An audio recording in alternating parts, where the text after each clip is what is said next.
திருநெல்வேலி ஸ்டைலில் தக்காளி பழம் ஊறுகாய் செஞ்சுக்கிடுவோம். தக்காளி பழம் விலை கம்மியாக கிடச்சி எங்கள் ஊரில். இதை வச்சு இன்றைக்கி நம்ம ஊறுகாய் செய்வோம் வாங்க.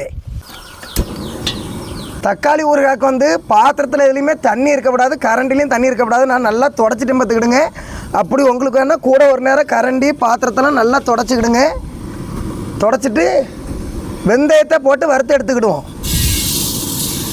நான் வந்து 100 கிராம் வெந்தயம் எடுத்திருக்கேன். 3.5 கிலோ தக்காளி. வெந்தயம் நல்லா வறுத்துக்கலாம். பொன்னிறமாக ஆகட்டு பாருங்கள்.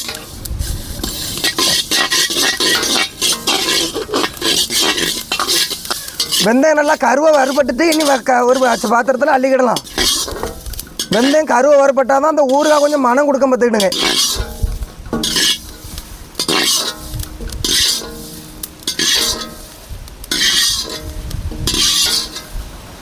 கடுகு போட்டு வறுத்துக்கிடுவோம்.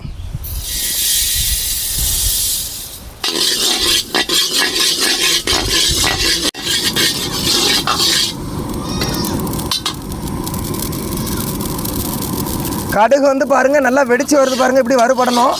ஏன்னா அப்போ தான் அந்த கடுகுல உள்ள பச்சை வாடை தெரியாது பாருங்கள். எப்படி வெடிக்குதுன்னு பாருங்கள் ஒவ்வொரு கடுகும். கடுகு நல்லா வந்து கருவை வறுபட்டுட்டு இனி அள்ளிக்கிடுவோம்.